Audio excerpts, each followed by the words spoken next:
You're listening to Bloom After Baby, the podcast. We're your hosts, Rachel Daggett and Jen Jordan. We're a therapist and a doctor and both moms of two. We're here to discuss the mental health and wellness needs that are unique to motherhood. From confusing hormone swings to your expanding body to boundaries in tricky relationships, we'll give you the information you need to experience motherhood in a way that feels good to you. Thanks so much for tuning in. Let's get to it. Hey. How are you? I'm good. How are you? I'm good. I had a very lovely long weekend. I had a girls' weekend with a couple of my, long-standing good girlfriends. And so it was much restorative, needed a time away from my kids. And so it was good. I feel rejuvenated. We all need that. Oh my gosh. Yes. Good for you. I'm so glad you shared that. It's funny. I just saw, do you follow Dr. Becky? I do. Yeah. Who doesn't? Dr. Becky. But she just this morning did this post about how I think Jen did a story or reposted it or something on our page, but she was talking about how we can get away from the narrative of like martyrdom in motherhood. One of her tips was to share with your friends and other moms when you do make those choices of self-care. So it was very apropos that you said that. Yes. And I shouted from the rooftops. I suggest everyone, take just, even if it's just one night, sometimes like having your partner or husband do the nighttime routine and you taking a break from that is like so restorative and for the other parent too, and so my husband and I, if I do a girls trip, he can go somewhere with his friends. So it's push and pull. But you got to work as a team. It's not easy being a parent to little people. They're so little, but yet they take up a lot of your space. All the space, the physical space, the emotional space, so much 100%. More than you could ever realize. Totally. Where did you go? We went to, most of my friends that were on this trip, they're in the Bay Area, in San Francisco and outside of San Francisco. So we went to Capitola, which is a cute little beach town near Santa Cruz. Oh, cute. Yeah. So it was really just chill. And then it was raining. So we're like, I guess we can't like do much outside. So we just hung out inside. It was like just what I needed. It was awesome. Oh, that's perfect. I'm so glad to hear that you did that. Yeah. Thank you. Oh, okay. So for our listeners, Akiko, is that how you say your name? Correct. Mm-hmm. Yeah, you got it. So we met on Instagram and I was searching online for someone like you who does what you do, but I didn't know really existed because we had like a couple of new moms in our practice who were trying to extend their disability leave due to having postpartum depression or postpartum anxiety. Yeah. And not knowing where to start and coming to us like, what do I do? Do I need a letter from you? Do I need to see a doctor? And just a lot of confusion and feelings of loss there. And so I was searching on the internet, like, was there a specific type of attorney that helps women with this? And I came across your page and it opened up this whole world for me of this area of specialization that I didn't even know existed. And I'm so grateful. So you're a certified leave management specialist and parental leave expert in the state of California. That is correct. Yes. I live in Newport Beach. Most of my clients or most of the people that I help are California based, but I can provide kind of support on a national level. But my expertise is in the California leave laws because they are complicated. They're more complex because there's 2 other leave laws in California that you have to kind of think about and put into the mix when it comes to parental leave. And so that's why I focus on California, but I can certainly help other parents across the US. So essentially, as a certified leave management specialist and a parental leave expert, what I do is I help parents navigate their parental leave rights so that they can maximize the time at home with their baby so that they can stay at home and return to work when they want to go back to work. And so really giving the parents kind of the gift of time to stay at home and to take that much needed time to be with their family and to be with their babies. Also, what I do, I also work with employers and primarily with my work with employers is I will help them develop kind of robust parental leave policies that are really there to help the employee who, might be, becoming a parent or is a parent or really just welcoming, a baby into their family. So working with the employer to kind of be that support, to be the kind of the advocate for their employee so that the employee can take the time off that they need, be ready, refreshed, and really have that clear mind body experience to come to work, after their parental leave is over. Okay. So do you do some education with employers too about why this is so important for like the broader level of the efficacy of their business? Absolutely. Absolutely. And, and I think that there's been a lot more conversation around paid leave or just leave in general that I think a lot of employers are definitely starting to realize the benefits of providing leave, whether it's unpaid leave or paid leave to their employees. I do think that more employers are realizing that, obviously there's a positive effect on the employee themselves, but they're also realizing that for them too, it's helpful, right? So if you are providing your employees with leave, especially if it's paid leave, perhaps the likelihood of them coming back to work is greater because they're getting the time off that they need. And so it essentially becomes, for lack of better words, cheaper, for the employer to have invested in that employee versus that employee having to leave the workforce because childcare issues, etc. And so it's basically a better financial decision, for the employer to invest in the employee than having that employee just quit. Mm-hmm. Tell us how you got into this work, because everyone has a story. Sure. And I know you're a mom too. So how did you get into this? Yes, I love this story. I love it because it really started as a passion project for me. When I went out on maternity leave with my older daughter, I have two daughters, 9 and 7.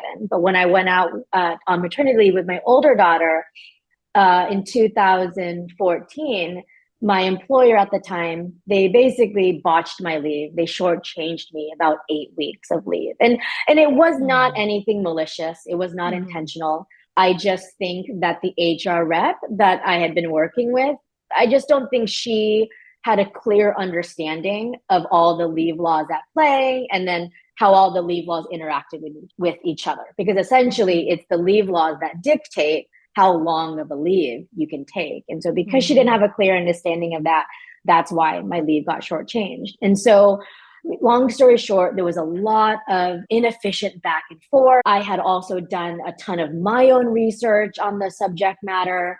I eventually had to consult an attorney over at the Legal Aid Society, which I always plug. They're a great, advocacy community nonprofit group where they provide, legal aid to employees. But nonetheless, I consulted an attorney over at the Legal Aid Society to confirm my understanding, which were true, which was correct. And then after much back and forth, my employer corrected my leave dates. And so throughout this experience, what struck me was that there was not a source online that provided information in a kind of a clear, concise way that a layman, a non-attorney could understand. And I also realized too that I couldn't be the only person who was having trouble wrapping their brain around these super complicated leave laws. And also I couldn't have been the only person who had been somewhat misguided, right, by their HR. And so with that, I really just kind of got passionate about it. I started a blog as well as a Facebook group that helped parents navigate their parental leave rights. Both the blog and the Facebook group were fairly active. So I did that for a couple of years. And then fast forward to about 2017, that's when I received my certification as a disability leave management specialist. And once I got that is when I formally launched my business, Maternity Leave 411. So, I love it. I love what I do. I'm really protective of, the time that a parent is home with their children. I want to give it to them. I love giving the parents the gift of time, really, to spend time with their kids. I feel like in our society, there isn't really an opportunity for employees to unapologetically take an extended leave of absence. I mean, that just doesn't really exist in kind of our, business culture. And so, and what better opportunity to take an extended leave of absence when you're having a baby? And, ultimately my mission with my day-to-day of working with clients is to really empower them with their knowledge on what their leave rights are, what their paid leave options are, so that they can have efficient, productive, and accurate conversations with their employer. Because again, I couldn't be the only one who has been somewhat misguided, right, by their HR. And I truly believe that knowledge is power, right? And so, and unfortunately, again, nothing malicious, nothing intentional. I just don't think employers or HR reps are there to fully tell an employee what all of the leave laws, all the paid leave options that they might be, entitled to. And so I think that to put the power on the employee, for them to go into a meeting and tell their employer, this is what I know I'm entitled to, versus asking them, what am I entitled to? And so kind of giving them that power, I think, just really makes the leave planning process, as well as while someone is out on leave, that much more easier. There's no kind of red flags, there's no surprises that might come. And if you're having a baby and you're deep in diapers, the last thing you're going to want to, realize is that, shoot, my employer messed up and I have to go back to work next week. And so just to kind of provide that clarity, I think it's been a joy for me to work with parents on. I'm just so happy that this exists and that you're doing this work. Yeah, it's such a gift. The gift of time. It's like the perfect way to put it. And it's just so beautiful. And it's also so pragmatic, right? Because it is so confusing. And you're right, it's not malicious. Like, we can't expect an HR employee of a big company to understand the ins and outs of every single type of legal issues that they're going to come across. But then I think what happens is it can feel like then, like, oh, okay, so it's my job to figure this out, right? But or any mom. But you're right, when you're already pregnant, working, or postpartum already, and like you said, knee deep in diapers, or struggling with anxiety or whatever, postpartum is a wild ride, body, mind, soul. Most of the time, you barely even have the energy to make yourself lunch, let alone research all this legal stuff and advocate for yourself. Exactly. Navigating leave, it is a large piece of the puzzle, right? When it comes to pregnancy in general, from the pre-birth and post-birth and everything in between. And I just like to take that puzzle piece out of the equation. Because it's not easy. It's not easy understanding everything. And again, being pregnant, being a parent to a newborn, it's not easy. So if I can take something off their plate, I'd like to do that.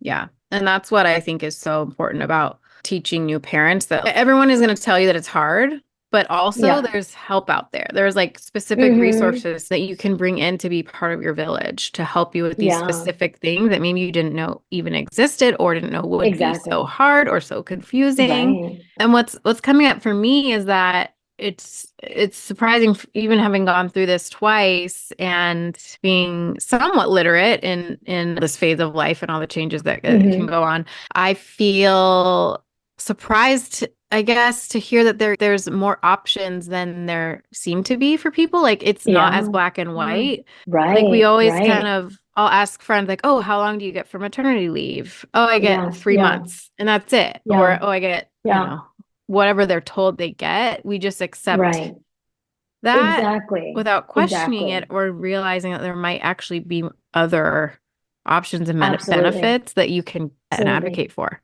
Absolutely. And I think that's the tricky part, right? Because maternity leave, it's not a one size fits all solution. There are different leave laws that you might be eligible for. So at the baseline, there's federal FMLA, which the Family and Medical Leave Act. It's a federal law. It provides 12 work weeks of job protective leave. And there's a variety of reasons that one might take, but in the context of maternity leave, you can take federal FMLA for pregnancy, childbirth, recovery, as well as baby bonding. But then on top of that, you might live in a state that has their own pregnancy and parental leave laws, such as California. And so it really just depends on where you live. The duration of your leave that we might have in California might be entirely different to someone in Iowa, and also on top of that, even with all these leave laws, a lot of times it's really dependent on a couple of factors. Like, for instance, your employer size, your employment situation, how long you've been with that employer. So sometimes two employees at the exact same company living in the same state could have totally different leave scenarios. And so it's really, you can't just assume that just because person A got X, that person B is going to also get the same. And then on that note, because it's also not the same, that's why it's important to, leverage and maximize your leave especially if you're having post-birth complications. It pains me when someone says, oh, well, I can't extend my leave. I'm suffering from postpartum depression. But, so-and-so only got, 12 weeks of leave. I can't, I'm just going to grin and bear it and just go back to work. No, definitely exercise your rights, maximize your leave entitlements and rights so that you can take the proper time to recover from whatever condition or whatever difficulty that you're experiencing. And so really the leave laws are really kind of on our side. They are tools that are there to protect us.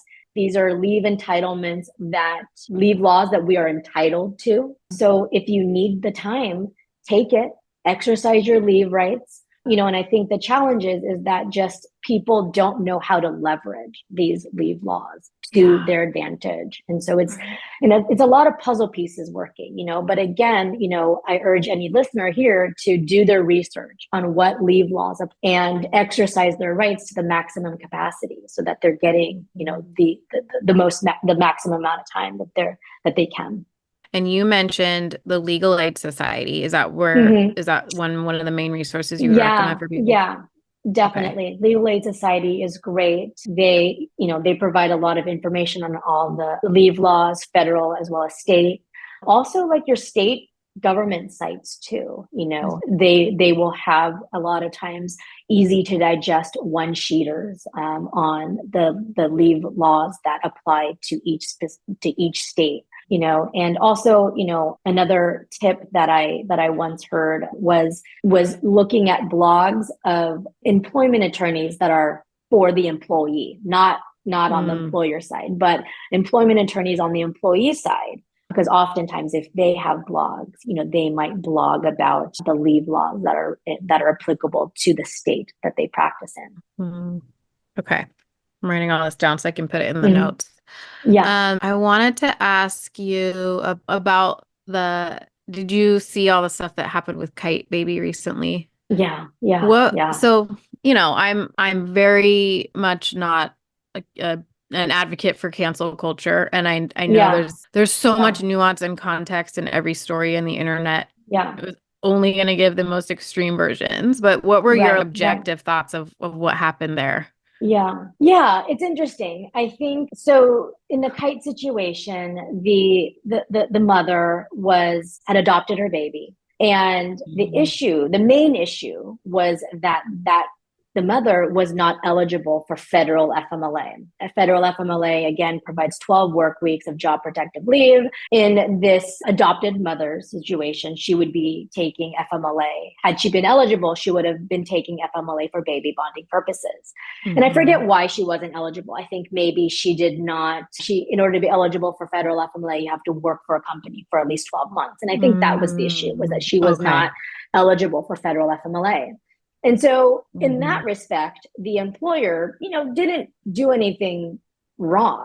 If the employee is not eligible for federal FMLA for baby bonding, simply, that employer does not have to approve that leave of absence. Now, full stop, this employee just had a baby. The baby was in the NICU, very fragile. You would think that an employer would provide some sort of benefit to the employee. And I think what happened was that, from what I understand, from what I recall, the employer just provided 2 weeks of leave, just 2 weeks for this parent for this mother to be with their child. And gosh, that's like nothing, you know? So I think, again, she wasn't eligible for federal FMLA, so the employer did not have to provide the 2 weeks, but come on, you know, like not even from optics, just from like an employer culture, like, come on, 2 weeks when your baby is fragile in the NICU, like, especially if you're a baby, apparel company, clearly, you know, you're there, you're a company because you care about babies. And so it's really unfortunate. And I think the other thing too was that, you know, the employee wasn't specifically, again, if I recall, the employee wasn't specifically asking for time off. She was just simply asking to work remotely. And that's where I think a lot of the kind of the PR nightmare happened, was that the employer wasn't even allowing this poor mother to work remotely, you know, from the bedside, you know, from the NICU bedside. And I think, you know, had I been there to provide some sort of support or guidance to this person, you know, what I would have done is I would have asked for a reasonable accommodation request, because this new mother, doesn't matter that the baby is coming via, you know, adoption. It doesn't matter that she did not birth her baby, but as a mother or as a human, you know, clearly her baby is fragile in the NICU. She might be experiencing anxiety and depression because of, you know, this really sensitive time in her life. And so what she could have done was initiated a reasonable accommodation request under the American Disabilities Act, and that reasonable accommodation would have been to work remotely. And so again, you know, going back to these leave laws that are there to help us as tools, right? They're there for us. These are what we are entitled to. So exercise what works best for you. And again, in this situation, you know, I wish that the employer would have told her that. You know, I wish the employer would have said, okay, if you don't want to take, you know, 2 weeks of leave, why don't we discuss working remotely as a reasonable accommodation? You know, I don't ever expect an employer to go that deep, but again, going back to leveraging these laws that are there for you, these tools that are there for you. Oh, it breaks my heart. It makes me emotional to just imagine that mom, whether she, like, really doesn't matter whether she birthed the baby or not, being in the NICU with your child, baby, infant, newborn, and being just given no compassion, really, no grace, and coming. I think the salt in the wound was that it was a baby apparel company and owned by a mom, and it's just like, how do you overlook that? I know. Like I know. It's it was just unfair all around, you know. And and I hope I don't know kind of how everything went down with the mother. You know, I don't think she went back to working with them, but, you know, at minimum, you know, I hope that this is a lesson to employers, you know, that you need to, you know, kind of put some sort of plan in place, you know, to help their employees. Because again, you know, and apparently when the CEO was talking about it, she was providing glowing reviews on this employee. Clearly this employee was pivotal to, you know, at least from a workplace perspective, pivotal to the company. And so now, you know, now they're out this person who is clearly doing a really good job, you know. And so you have to kind of see what works best, you know. Making an investment on your employee can really help you in the long run. 100%. I think so it kind of pushed that conversation. So I'm certainly not glad that it happened, you know, definitely not saying that, but but definitely, you know, I think the mother was brave to talk about it and to come out with it. And it's, you know, it's an issue. It's a problem that a lot of people are facing. So I'm glad that people are talking about it. Oh my gosh, totally. And you're right. So brave, so courageous and strong of her to speak out about it and to talk about it and to stand up for herself and every mother out there. And there was that consequence of losing the employee. And then also, like you said, the PR nightmare so I do hope employers are being more cognizant of this and more understanding, and especially if they aren't parents themselves or don't have an understanding of the turmoil that really does occur for their employees when they have a baby. I want to share too, my husband, he advocated to get his company to expand their leave rights as well. And when we had our second baby a little over a year ago, he, I think, got 2 weeks or something, and he took it and 2 weeks paid. And I own my own business, so I used FMLA, and he works from home, but he was struggling. Like, we had a toddler who's very high needs, and I had postpartum depression, which impacts him, of course. So we talked about it, and I really encouraged him to bring it up to HR that like it would be a good decision for them as a company to expand these rights for both parents, right? And and the why behind it of everything we're speaking to. And he's usually like, he's definitely not one to shy away from speaking up or ruffling feathers. But this was definitely out of his comfort zone to bring up something like this that felt so sensitive and vulnerable. And so he did, though, and they ended up changing it. And then he was able to actually utilize that time retroactively because it was like up to a year. And so I share that because I want people to know that you can speak up, and it's possible to make change when you bring these things up and bring these things to attention, and then also talk about the why and the bigger reason why it's also beneficial for the company.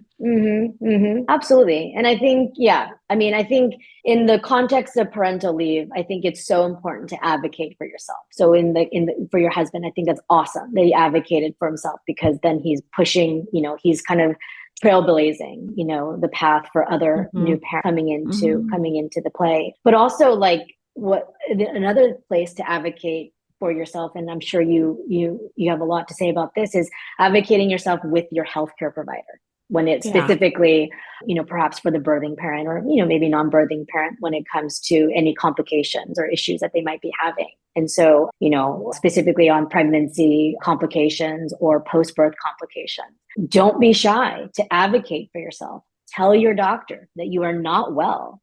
Explicitly ask your employer, explicitly tell your doctor, I am wanting a disability extension on my recovery period so that I can continue to fully recover. Don't be shy to ask that. And, and I say this kind of anecdotally, but also as a way to kind of motivate, anyone listening to this to not be shy to advocate, is that I feel like I'm seeing more and more doctors, OBs in particular, being open and supportive of extending that post-birth recovery period. The standard post-birth recovery period is either 6 weeks after vaginal birth or 8 weeks post C-section. And in my kind of, since 2014, the decade of doing this work, I'm definitely seeing more and more doctors kind of being open and being flexible with extending that period of time. And so again, I say this to empower anyone, maybe being shy, they don't want to have that conversation with their doctor because they're afraid that they're going to be told no, and so have that conversation. The other thing is, if anyone is experiencing a doctor where they feel like they're not being heard, go see someone else. There's no requirement that it be the same doctor to extend your post-birth disability period as it was the doctor that initially certified. So you can totally go, it is totally fine to go to a different doctor. So, if your OB, for instance, initially certified your pregnancy disability leave, pre-birth, let's just say. And if you're having, postpartum depression, it could be a therapist, a psychologist, that then a different person that certifies that extension. And that's fine. Because I think a lot of the misconception is, okay, well, my OB is for one reason or the other, my OB is not giving me extra time. I'm stuck. No, there's definitely options different avenues that you can go to. Yeah. And it's your, it's your health. It's your, happy mom, happy baby, happy family, so you really need to take care of yourself and advocate for yourself. Yes, absolutely. I'm so happy to hear that you're seeing that progression in being more open to extending. Yeah. And it's good to know and to hear and to be able to tell people too, not to be afraid to go to a different provider. And we've certainly had that happen where moms will say, like, my OB won't extend my leave. They say I need to see a psychologist or a mental health specialist. Can I get that letter from you or that extension from you? And so, and then we can, but it's hard. It's hard work to have to like go and find someone who will actually give this to you. But but it's worth it. And I think especially if you find a therapist who's perinatal mental health specialized, they will automatically know what you're talking about and be able to help you. But hopefully more OBs will continue to get on that as well. Yeah. And I am seeing more, healthcare providers who are specialized in pre and postpartum care, that it's a continuum, it's a journey. And there's so many things at play: physical, mental, emotional, etc. So it's cool to see a lot of progression from healthcare providers in that regard too. It's not just, black and white medical doctor anymore, that can help with this journey. So again, just kind of maximizing on what your options are and leveraging them to your advantage. Yes, absolutely. What about, I want to ask you 2 scenarios with moms who are experiencing like severe pregnancy symptoms, like hyperemesis, or do you work with moms who are dealing with that? I do.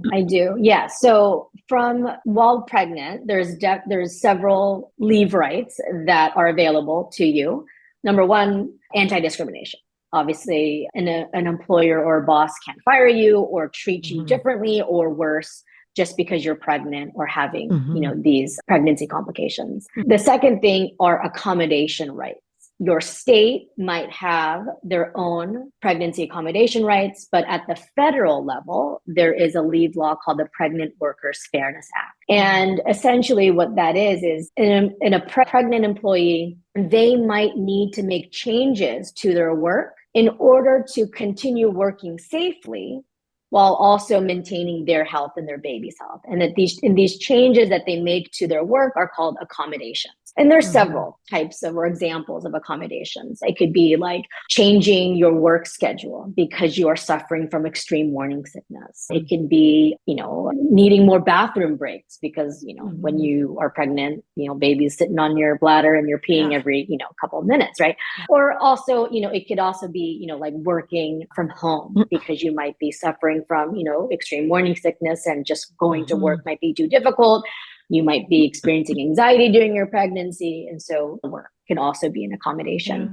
Essentially, any type of pregnancy condition that makes it difficult or limits your ability to work, but you want to continue working, you can request an accommodation to continue to work effectively and safely. And essentially, an employer they can't, once you come up with an accommodation that's right for your needs, an employer can't just say, flat out say no to that. There has to be what's called an interactive process to discuss what the accommodation is and then whether or not that fits, basically that everyone's happy.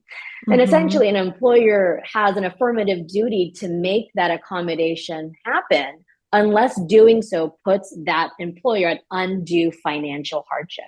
And that's a really high bar to prove, that just because your employer has to work from home or has to, start their leave early because of extreme, morning sickness or other pregnancy conditions that they're going to completely, fall under, and they're going to just have to close their doors. I mean, that's a pretty high bar. Right. So when you're experiencing these extreme pregnancy complications and conditions, definitely look to that. Look to reasonable accommodation as kind of an avenue to help you.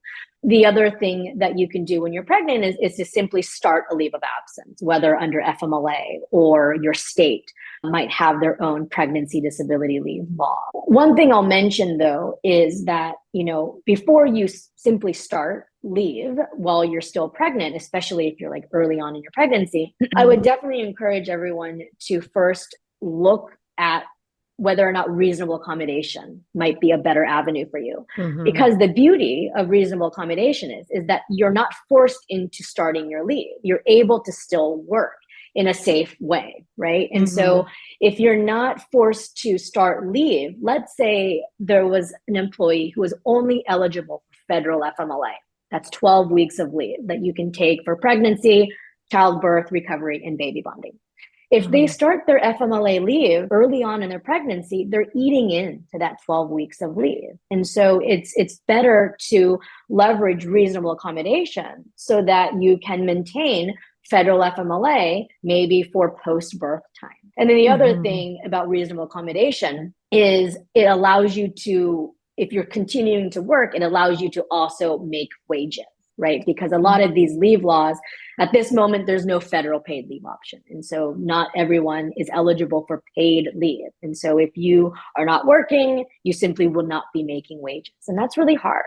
And so if you can, if it works, of course, it's, you have to talk to your doctor about this, but if it works for you, if it, as long as it's safe for you and baby, and you're allowed to, and you can work with an accommodation, then do that so that you can still continue to make wages. And then again, like I said, leverage a leave law for, post-birth time. Okay. Yeah. And so a lot to unpack, but definitely, something that people should definitely look into. Oh my gosh. Yes. The reasonable accommodation thing, I didn't even know was a thing. Oh gosh, I know. And it's a newish federal law. It's a federal law. And so this is why I'm super jazzed about it, because before there were a lot of states, progressive states that had, like California, baked into our California pregnancy disability leave law, there's accommodations, but not all states have these. And so Pregnant Workers Fairness Act is a federal law. It's new. It became effective June 2023. So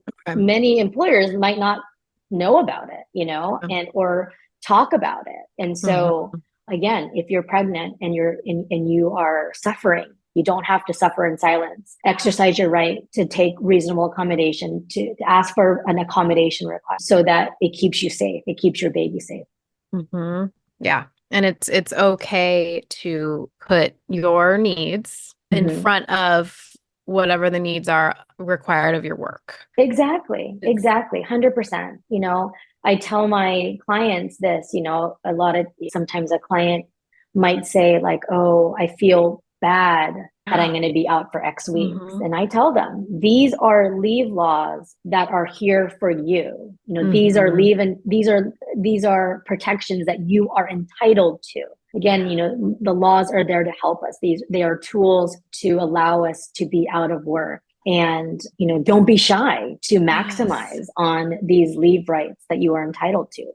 I think the term entitlement is the key term. If you're entitled to something, take it. Don't be shy to use it. Advocate for yourself, maximize on it. Yes, absolutely. I really suffered with hyperemesis and sickness in my second pregnancy. And my situation is very unique because I don't work.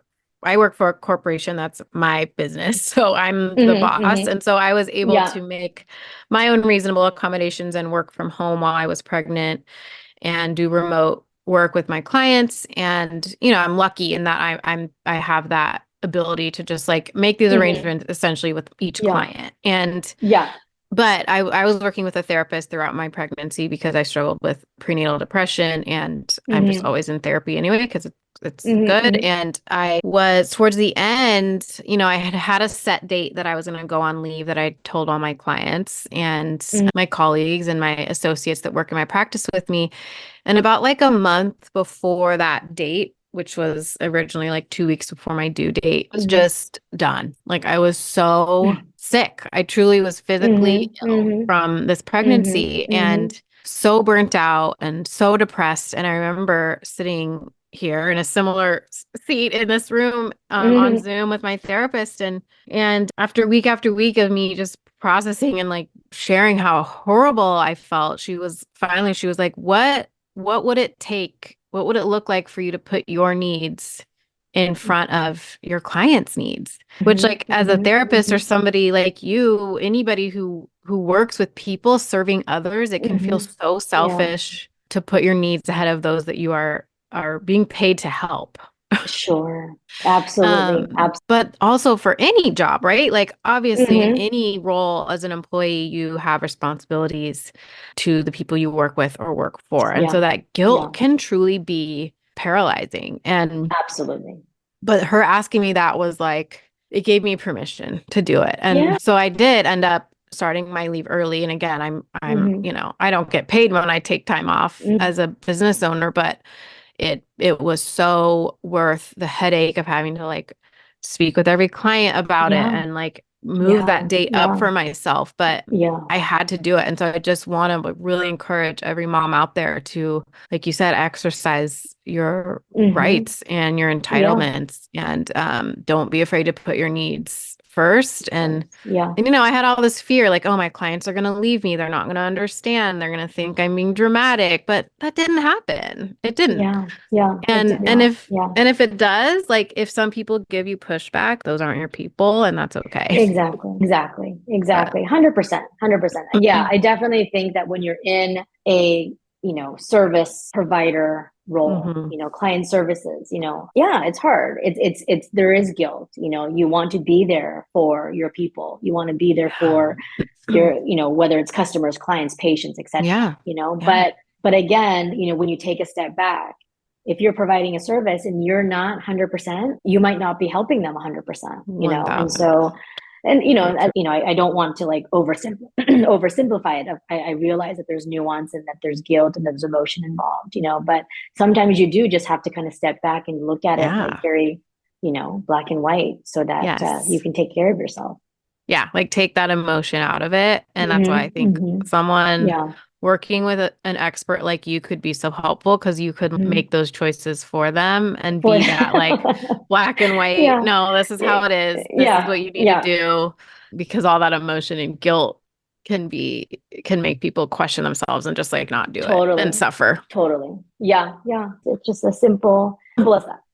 Thank you for what you do. And Thank you. is there some sort of directory where people can find certified family leave specialists like you, or in like their state or their area? Or where do you recommend people Yeah. search?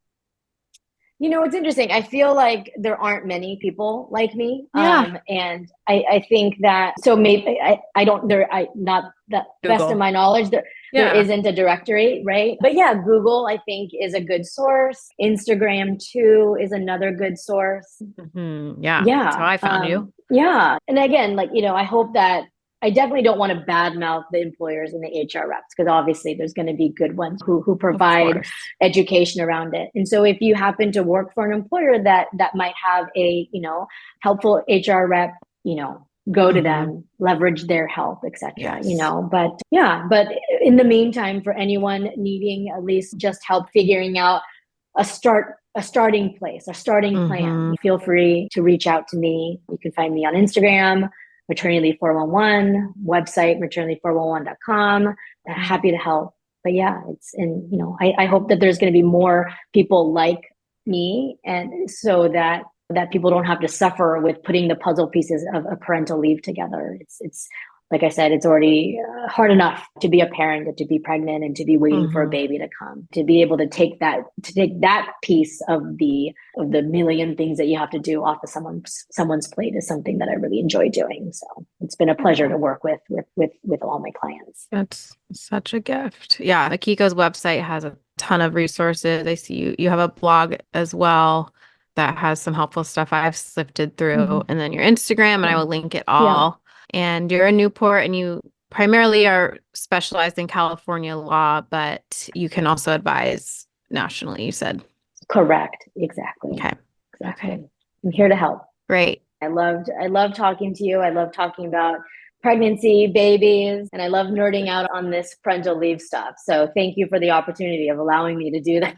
Of course. And I meant to ask you earlier, do you have a background in law? I don't. My career was in public relations, actually. Okay. And then when everything started, that's when I did a ton of my own research, but through my certification as a disability leave management specialist. And then I also have other credentials like California HR law credentials and things like that. But I'm not an attorney, but my passion kind of is what kickstarted it.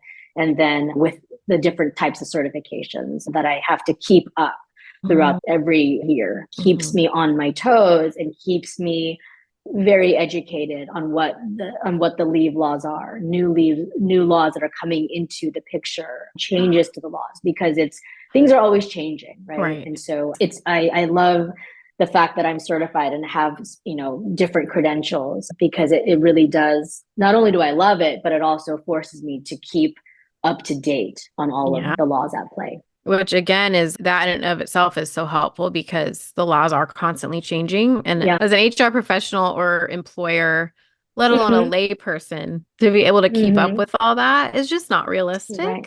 It's not. That's right. Absolutely. Absolutely. And an HR person, they do so much, right? Yeah. Navigating and managing someone's leave is probably just a tiny sliver of their job. And so I don't blame them. I don't blame them. What I take issue with is when they provide incorrect information. And then when someone does the research and then realize that they were wrong, they don't fix it, or they choose not to, do their own due diligence on making sure that they were, that they're not wrong.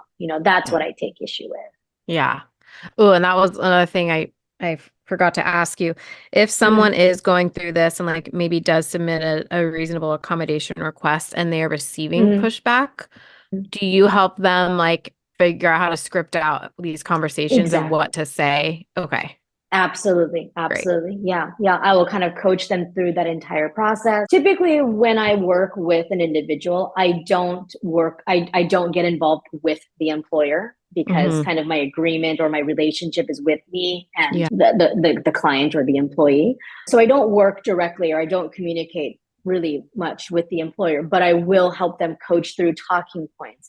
I'll even draft emails for them, what to say, what not to say, how to say it, things like that. So because no matter how much talking, no matter how much you read, once you're in it and asking for these things and you're getting pushback, it's scary. And I get that. Yes. And so, yes, absolutely. Yeah. I'm there to kind of provide that guidance and kind of that step-by-step ongoing support for them. And that's beautiful and like therapeutic to me, because you're teaching people the skills and you're giving them language and the tools, but you're not doing it for them. So you're also teaching people how to self-advocate and how to communicate. Yeah, that's true. Oh, thank you for saying that. I never thought about that. But that is true. That is true. Really cool. It's harder, but it would be easier if you just did it, but it's way more in the long run, way more beneficial for the person to learn how to do that. Exactly. And it's a very niche benefit. It's a niche service, but one that's needed, right? And it's one of those things where you didn't know you needed until you needed it. So happy to be there for that. I'm so glad that you are. And I'm so glad to have you to refer clients to, and so grateful for you being on our podcast, and can't wait to get this information out there. Yay. Cool. Well, thank you so much again. It's such a fun time, and thank you for the opportunity. Me too. Thanks, Akiko. All right. Talk to you soon. Thanks so much for tuning in with us today. If you enjoyed this episode and feel like it brought you value, don't forget to rate the show and leave a review. Your feedback means the world to us and helps us know which conversations you're needing the most. And we'll keep bringing you new episodes every week, so hit subscribe so you don't miss a thing. Also, be sure to check out the show notes for any links or resources that we mentioned. We're on this journey with you, so be sure to find us on the Gram and TikTok. Plus, go to bloomafterbaby.com and grab our free guides on all things motherhood created just for you. Breathe, be well, and keep growing, mama.